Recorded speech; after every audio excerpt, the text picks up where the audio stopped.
Oi, oi, it's Roger Retro. How you doing? You alright? Hope you're all well. Thanks for stopping by. This is a VR video, and it's been ages since I've been able to do one of these. Community's getting involved, and it's something put out by Tony Fighter 2. Big Tone put out what's your favourite game on each console that you own. And I know I've seen a few videos now. Red Steve's had a go, and no surprises with a few of the consoles that he's got. And I've seen Dave plays video games badly, and a couple of others as well. So I thought, when I get a chance to get up in the loft, I'm gonna have a go at that. Put out VR. It's been a while. So I've been up here, gone through all the consoles I've got, and yes, I've cheated a little bit. And I say cheated because I've counted the N64, because I go for the Japanese and the PAL. So I've chosen one of each. It's got to be done, isn't it? Excuse to pull out an extra game. It might well be a long video, so I've got to get on the monster already. I've still got about 20 cans left, I think. Mad. And I've got to mention, what is it, the taste buds nice, that is, because it'd be rude not to. Monday is the new Friday. Get that right, Duffy. I'm trying to push the games up so I can fucking put my can on there. Fucking plastic tat everywhere, I tell ya. We'll sling them down here. Right. Anywho, we have a new addition. And it's a new phone, and I've managed to work it. You can see it, me mooey in all its 4K beauty now. Oh, ho, ho. Yeah, bold is beautiful and all that. But anyway, got a new phone. So if you can sign up to my gang, my club, fucking sort me out some money on Patreon so that I can pay for providing this high quality, high def entertainment to you good people, be much appreciated. Anyway, I'm learning a new phone at the moment. I've gone from Samsung over to Apple. I've joined the dark side, and absolutely loving the phone. Bit frightened of using the fucking thing, to be honest, but Buttercup, she's been helping me. Well, she's been setting it all up for me basically, so huge thanks. We get there. So anyway, got a new video system on the go. Does it look any different up here? Probably less cloudy. Yeah, here we go. Anyway, enough of the waffleage. Let's just get on it. VR to Tony Fighter 2. So I'm going to start at the very beginning. Now it really is the very beginning. It is the first ever console game that I played, and then that I actually owned in the long run after pestering mum and dad to get me this console. And it's legendary. Even now, I find the excuse to go back and have a blast and see how good I am.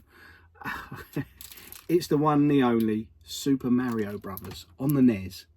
The NES was the first console I ever had, and Mario Brothers and Duck Hunt was the first game I ever had for it. And then Batman was a close third. I've got to get still. I've realised going through the NES collection the other week, one of the games I need is a UK version, UKV labelled Mario Brothers and Duck Hunt. Now I've got it with my action set, but I need the car. It's got to go in the shelf. Collector's issues. This brings back so many great memories. Playing with pals, trying to do the best we could, and even before I actually owned it, playing it round my nan and granddad's, sitting there. They must have had about a 21-inch telly, big back telly. All us grandkids are sat round on the floor. We'll come down to Clacton for a holiday. All us kids are sat on the floor, got the NES busted out, fired up. All the parents are sat round on the sofas and that, watching all us kids. They're all having a natter. And there's us playing Nintendo, Super Mario Brothers, and absolutely loving it. So watching back, in my mind's eye, just thinking of, you know, time with the cousins, my sister there as well, and just having great times. And yeah, so Super Mario Brothers, the first one. Then we move swiftly on. Now it's a console I didn't really have back in the day. Well, I did, but I had this console, and it's the Sega Master System. Had it back in the day. I only had it for one game, and that was for Mortal Kombat. Mortal Kombat's great on the system. It did really well for an 8-bit port. However, this game is mind-blowing. I think it's actually better than, because I've played the arcade version of this game on the emulated Xbox. Used to play it down the old Muzzies in Clacton. Oh, yeah, great times. But this game is absolutely stellar on the Master System. Really is. The original, the OG Wonder Boy. A lot of people are going for Wonder Boy 3 or different Wonder Boys, but for me, this is the epitome of the Master System. Really is. Now, Buttercup and I, must have been a couple of years ago, probably during COVID now, looking back, we played this pretty much a whole day until we completed the bastard, and it just kept going and going and going, because we got a few levels into it and I'm like, we can get through this. And that bloody music sent me crackers for fucking weeks. But this game was, I was sure the levels only went up to something like 4-4, but it was like 9-4 by the time, I think it was, or even more than that. I can't remember. It scarred me for life. I've deleted it from the memory, but we had great times playing that. We just absolutely hooked. What a game. Absolutely awesome. Really is. Absolute classic. Now, I remember it back in the day because I had it on the Game Gear. I had a big collection on the Game Gear way back. So I'd played it back in the day and down the arcades as well. But playing it on the Master System, wow. Absolute quality. And then we moved swiftly on. Back in the day, it went from the NES to the Sega Mega Drive. Now this one, again, each year when I get the opportunity, I try and play through the whole series on the Mega Drive. Well, the first 3 anyway. Maybe, well, actually the first 4. And I go number 1, number 2, number 3, and then Sonic and Knuckles. But this one, as much as I love Sonic 3, and I do think that it is technically the best game on the Mega Drive because of the graphics, the music, the atmosphere, the playability, everything is just perfect. But Sonic 1 has got the memories. Sonic 1, wow. Now, I used to play this with friends after school, but also I used to play this an awful lot with my mum, and me and mum used to sort of take turns in having a go. And I don't think she got anywhere past the second level. And it was so funny watching her play it. She'd be doing the usual old sort of old school with a jump. The old controller would go up and she'd be walking across the level and she'd be legendary. But yeah, great time spent with mum. So Sonic will always be the number 1 for the Mega Drive. But what a game! The graphics are beautiful. Now I know it's got its haters. Some people love a big fat plumber instead of a slender, super fast Sonic, but more for you. It's a very deep game. You can play it in different ways. You can speed run to the end of the level, get there as quick as you can. You can hunt out all the rings you can, or as many rings as you can. You can play to get the most continues, lives. There's different ways to play it and enjoy it, but what a game. And the graphics are fucking beautiful. Just awesome. Brilliant. Great memories for that. And then we move on. The SNES. Now, I had a PAL SNES back in the day, and I've got into Japanese SNES collecting because I got bored of the PAL set. Times I've had the top 30 games, didn't really play them, got rid of them. So a couple of years back, something that really piqued my interest was going through, looking at the box art, because the box art is fucking awesome. Now, it's got to be this for the SNES for me. A lot of people would go Mario All-Stars or Super Mario World, but this pushed the SNES in every single way. The atmosphere, the graphics, the music, the sound effects, the very echoey sound effects when you're in the caverns and jumping on the tires and stuff, and just all the music in it. And it's so upbeat, and it was a Christmas game I got one year, probably 93, 94, 94, way back when, and I got it from Blockbusters. Just wow. Remember studying that box, just hoping and praying I was going to get that for Christmas, and I did. And wow, never look back. The whole series of games really pushes the envelope in terms of graphics and playability, and it's still bloody hard for me. I'm not the best at it, I must admit. There are sort of time jumps, the minecart levels, oh my days, catch me out even now. But so cool, and this Japanese box art is just awesome. A few screenshots, cheeky screenshots. Yeah man, look at that. So Donkey Kong Country, awesome game. Then we move swiftly on. I'm going to go to the PlayStation this time. Now, for me, looking back on the PlayStation, when I finally give up the ghost with the N64, I was proper into the PlayStation. And me and my old mucker, John, we were out of work at the time, and life was just fucking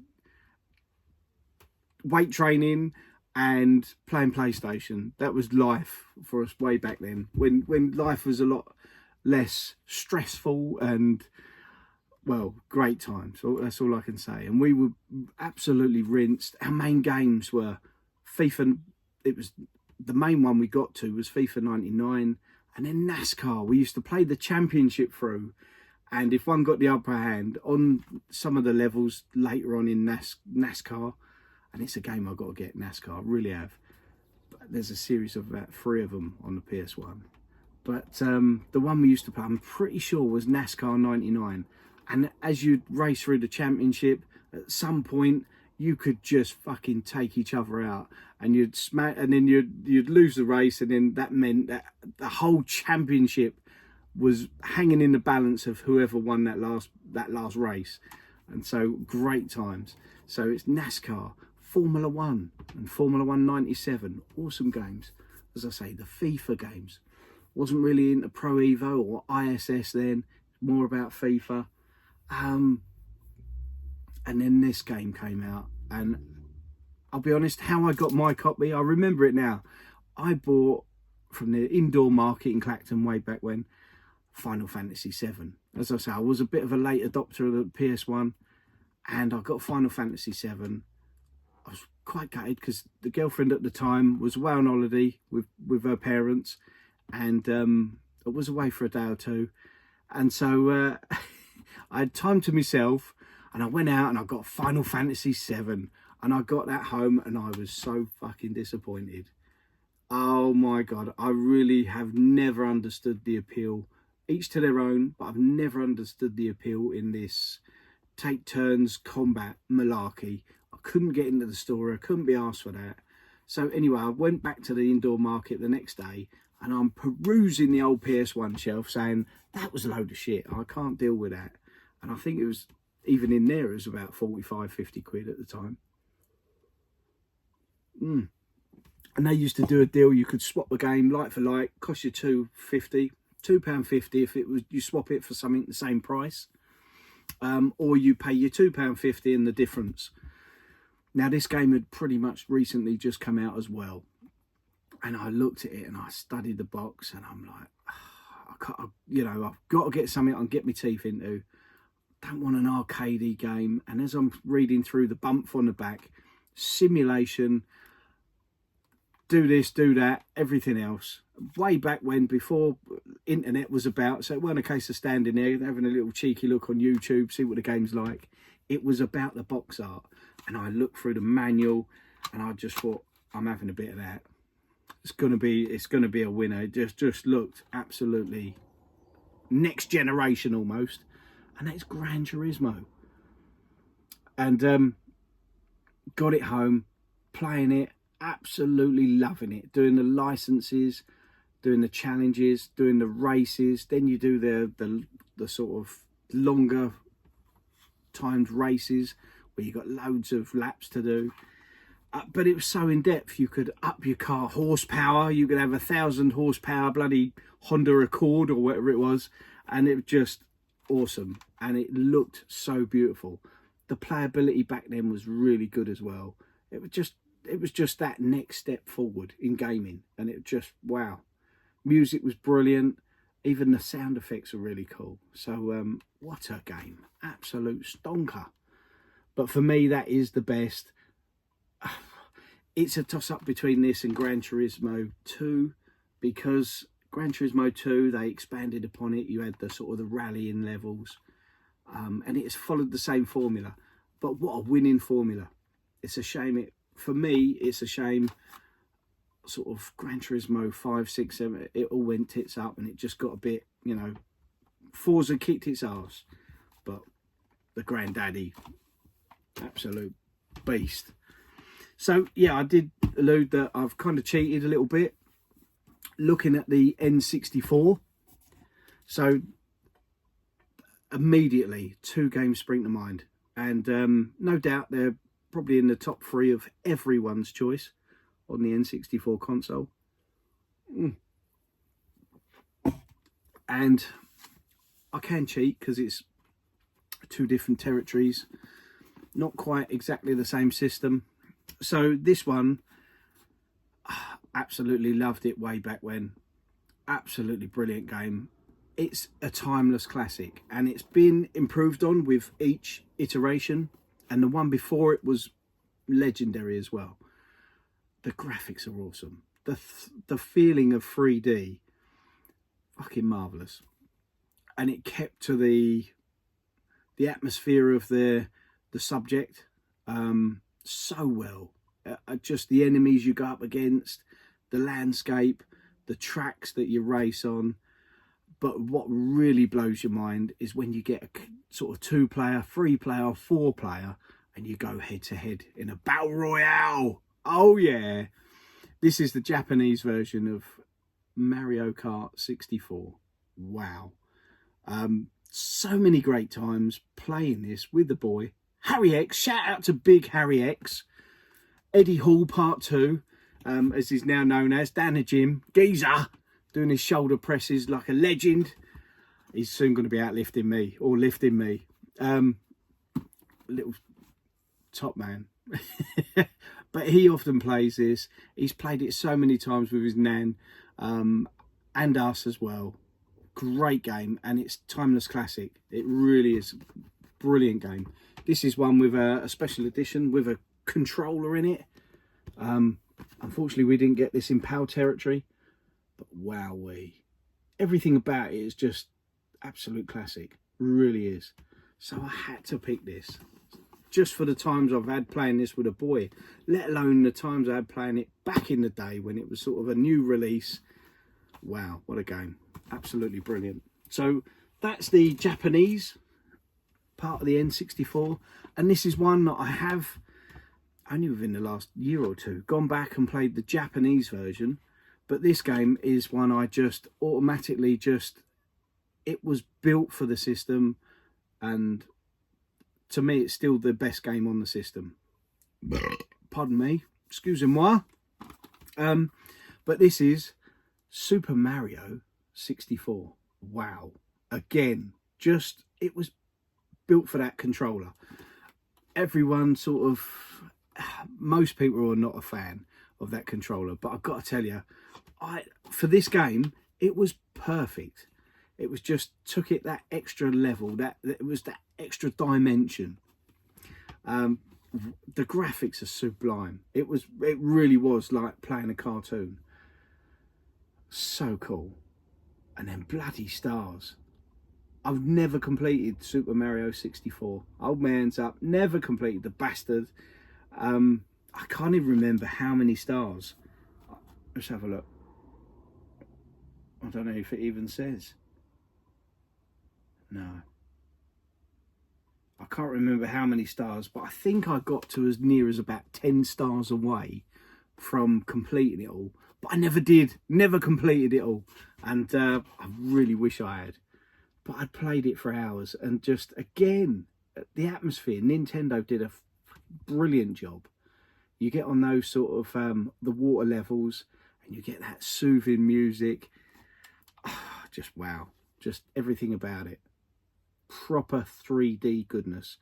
And although Rare came close with Banjo-Kazooie and Donkey Kong 64, this is just streets ahead. And I really enjoyed this, playing this back years ago on the DS as well. That was really good. So yeah, Super Mario 64, awesomeness. Now this is, I got this game quite early on in my collecting journey, and in all fairness, it's the fondness of this box. It is a bit ropey, loads of wear along the top. It's got bloody writing on the back. But I've got no real games from way back in the day when I sort of was into games but never collected. So this is a real early one I got and added to the collection. And I'm kind of fond of this. The fact it's got, you know, it's got a bit of patina. Needs a tooty iron, but it's in a protector. Sorry about the glare. But I'm happy with it as it is. And it just, it's a player's copy, if you like, rather than a collector's one. But it's going to stay in the collection as it is. So, moving swiftly on, we're going on to disc-based systems again. From the PS1, this on the PS2 blew my mind. And I remember I was working in Chelmsford at the time, Essex, and all the hype about these games. Number 3 was absolutely awesome, but I was waiting what felt like an absolute age. Like the rest of us are waiting for number 6 now, I waited what seemed like an absolute bloody age for this game, and it blew my mind. It didn't disappoint at all. Again, the music, the atmosphere, the whole Miami Vice sort of ness about it. Vice City, Grand Theft Auto. At the time, it felt like you could go anywhere, do anything, and live it up, large, 80s style. So, fucking brilliant. And the music in it, the radio stations, wow. Again, sorry about the glare. Up in the museum, we've got to have our stuff protected. We believe in protection. But yeah, wow, what a game. Everyone's played it, surely. But it, top stuff. The only game that comes close to that on the PS2 would be potentially, I had a Gran Turismo 3 edition, my original PS2. Well, till I give it a little love tap, sent it on its way, and then got the, you know, the later greater Xbox. But Gran Turismo 3 is the only game that sort of could come anywhere near the greatness of this. Just streets ahead of all the rest, really is. Quality game. So again, I've never completed it. I don't know.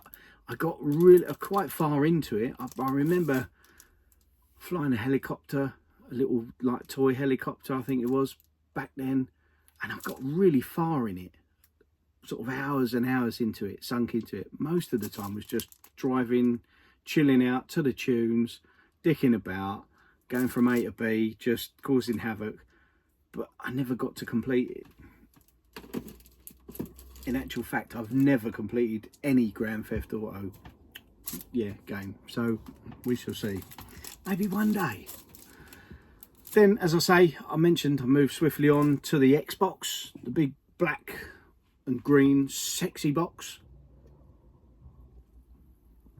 Now, up there with anyone's choice, will be a boring choice, Halo 1, Halo 2.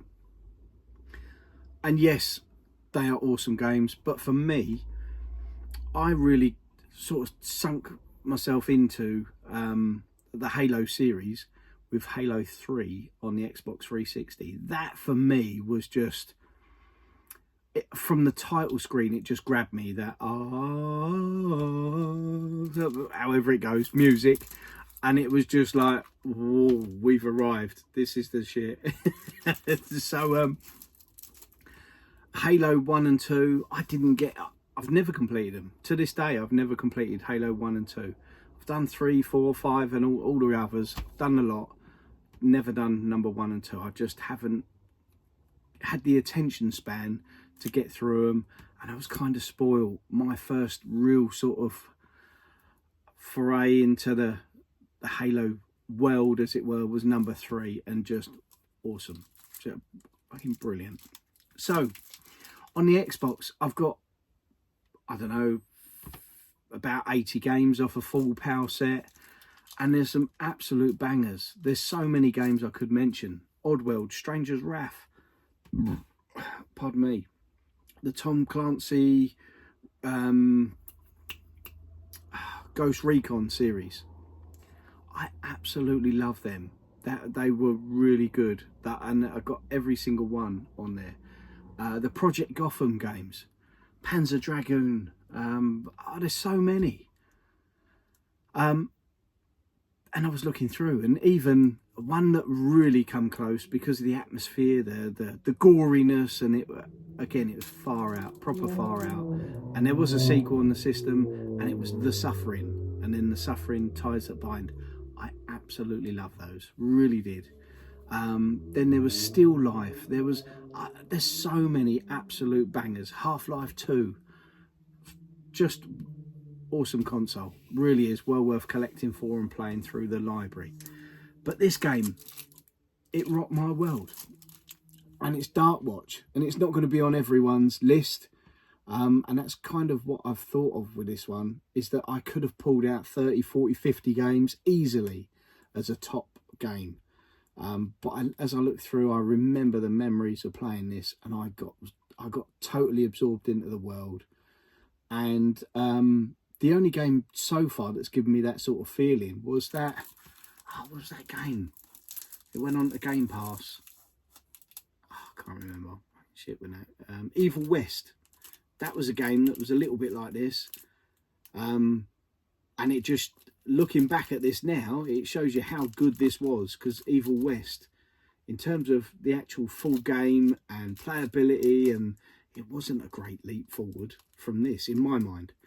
Each to their own, but in my opinion, this is absolutely brilliant.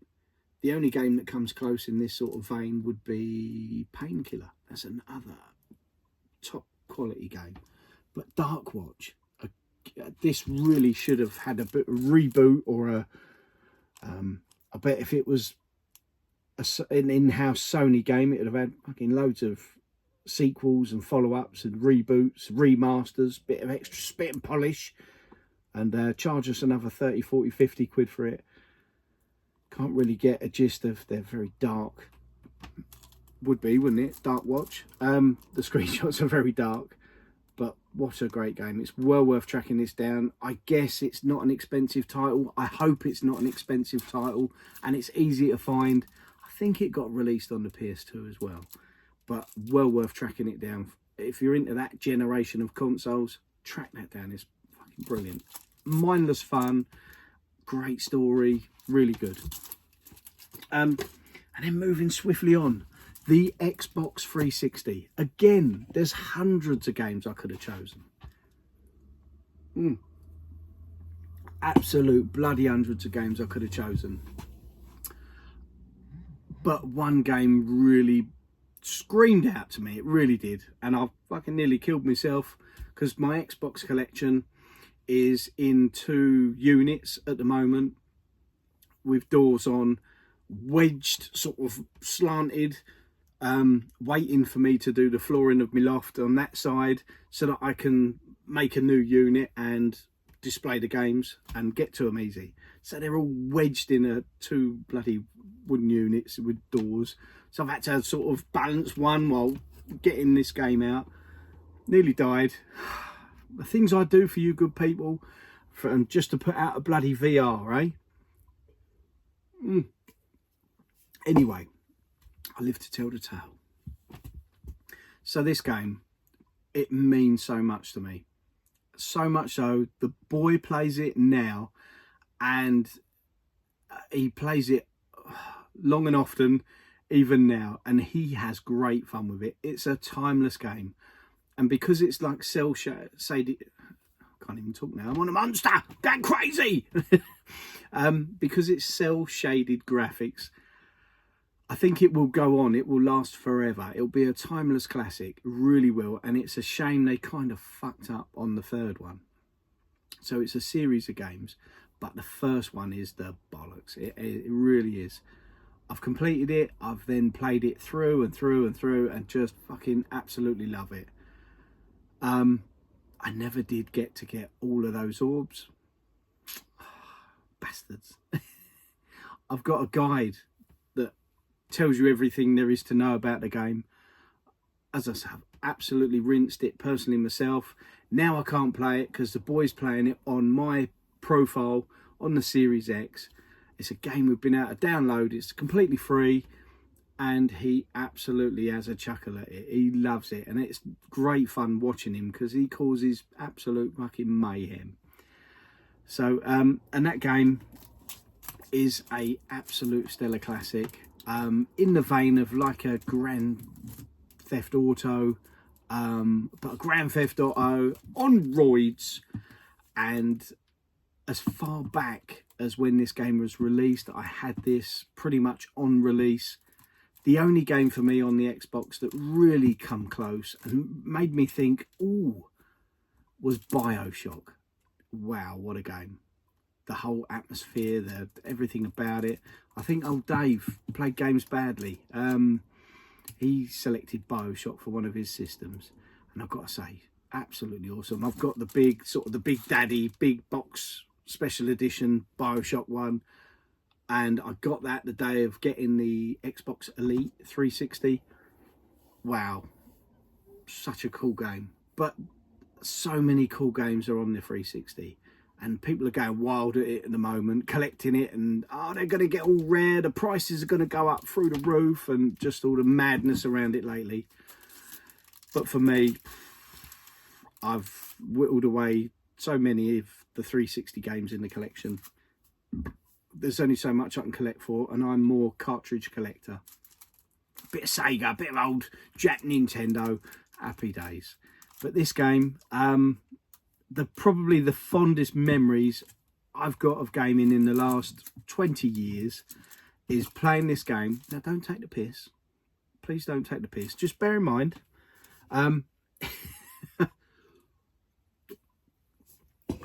years ago, I was a single man, living on my own, living it up, and I used to play this game, and on the Xbox 360 you could put all your own music. You could download your CDs or upload, I don't know what it is. You could load your CDs, your music onto the system, and then you could play your music while playing the game through the system. I know, fucking mind-blowing, isn't it? Far out. Now I had please don't take the piss, I mean it. I had a selection of, shall we say, fuck it, let's say it, I can handle it, I'm a modern man. I had Katie and Peter, Katie Price and Peter Andre, their album on it. I had Celine Dion, Mariah Carey, in so many. Of course, I had the good stuff as well, Bone Thugs and Harmony.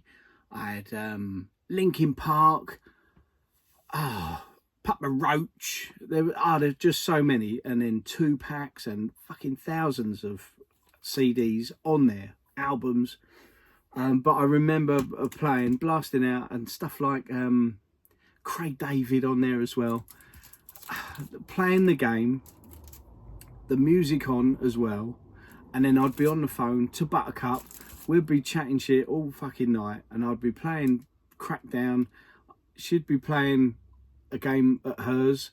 I'd be playing Crackdown, listening to the tunes in the background. We'd be on the phone. No wonder I got sort of big shoulders, it's because all those years holding a bloody phone to my shoulder while playing Xbox 360, chatting shit, listening to cool tunes, yeah, while playing this game on the 360, and it's Crackdown. I absolutely love this, with so many fond memories. Like I say, I'm with the boy playing it, even up to today. It just shows you. I did love the second one. The second one for me is a lot harder. It went down the route of sort of zombie infected, not aliens, but the zombie infected apocalypse sort of type route. And then the third one had, what's his name? Oh, the big fella. Can't remember. He's on America's Got Talent. Does the old tip wobble thing. That's his gimmick. Big muscle dude. Was in White Chicks. I can't think of his name right now. Anyway, he sort of promoted it, and it was a big flop. A big belly flop. But to me, I thought it was great. I thought Crackdown 3 was fucking awesome. Likewise with number 2, and likewise with number 1. Absolutely brilliant. Collecting all those orbs is an absolute nightmare, and it didn't really help back in the day. On the phone, playing music, and with this game, it's got a way of kind of giving you a bit of a cheeky hint as to where those orbs are, because you get this sort of noise of like a beating heart, sort of a whoop, whoop, whoop, whoop, as you're near an orb. So you knew that I'm near one. I'll have a look, climb a bloody ledge or a building, and look around. You'll find that orb. And playing it with the music on, you ain't got a bloody chance. But so much fun had, and so many hours on the bloody phone, chatting away whilst playing this. So absolute fond memory, best memory I've got for gaming in the last 20 years. And as I say, the boy loves it even now. I love to watch him playing it. Moving on to the PS3, and this game got me buying a PS3. I'm a very late adopter of the PS3 because I absolutely loved my Xbox, and I had so many games on it, the Xbox 360 and old Xbox games, that I didn't really need to get this console until I see this game on a trailer, and I thought, bloody Christ, that is a step ahead. And that game is Heavenly Sword. It looked like real life. Cheeky bird with red hair, looking good, big sword, what's not to like? It would be rude not to. So Heavenly Sword, it was the game that got me buying a PS3, and I've had many games on the PS3 over the years, but my collection wouldn't be the same without knowing I've got this in there somewhere. So Andy Serkis was directed and starring Andy Serkis, absolutely brilliant, accomplished British actor, and great game. Bit of a hack and slashy type. Honestly, if you've got the means to play it on a PS3 or any other way, check it out. I won't ruin it by giving any spoilers, but it's a real great game, and I know it holds up well today. So Heavenly Sword, PS3. We're cracking on. The next game, I was sitting in the corner that I've sort of recently part modified and then part left a bloody great mess of Xbox One and Series X titles just in a heap. I was searching for this game and I couldn't find the bloody thing. And then I remembered Big Harry X has nicked me box. He's nicked me game case. And that's because he had my disc version, because when I bought the Series X, it came with the whole series free to download on that console. So, and the game is Forza Horizon 5. So I've got that built into the console. So I haven't got the spare box. And then I was thinking on it and I thought, yes, I've put loads and loads of effort and time into number 5. But for me, looking back, I've got to say, for me, it was more about number 4. And the time I've spent playing that, absolutely awesome game. Really cool game. Great extra features. Forza Horizon 4. What a game. I was quite late to the Forza Horizon party. I remember having a little tickle at Forza Horizon, the original one, back on the 360. And I sort of rushed it through, played a bit of it, got enough money up to build up a car, maxed out the power. It was a Supra, and I proper fucked it up. Made the Supra almost undrivable, then hated the game and give up with it. And if I'd have just took my time and enjoyed it and absorbed it more, I know I would have loved it, because I love it now. All of the games in the series are top notch. But looking back with the downloads, this is a lovely steel tin, and it's something that H and Buttercup would have bought me at Christmas. It's my birthdays. Usually come out around this sort of time. Really cool steel tin. This is number 4, and it had, I think this number 4 was, it had was it a t-shirt that came with this one? No, that was number, no, what was it? It was usually it was a steel tin. They got me the top edition for my birthday, and absolutely awesome. And even now, it's one of the rare games for the Xbox or the series, the Xbox, that I actually play, because time is so limited now. That's my thing. I really have next to no time. I've got a Tuesday night where I've got not much to do. It's a Tuesday night now. And then sometimes at the weekends, I have a bit of time for the collection or for a bit of gaming. But nowhere near as much as I like. But life's busy at the moment, but you just got to keep battling on. Anywho, great idea for a video. Tony, Fighter 2. Go and check him out. Absolutely awesome dude. Got a lovely collection. He's into his fighters, big style. Street Fighter, Mortal Kombat. Fucking loves them all. Go and check him out. He's a real nice guy. Deserves every success with his channel, that's for sure. And like I say, Red Steve, he's a ledge.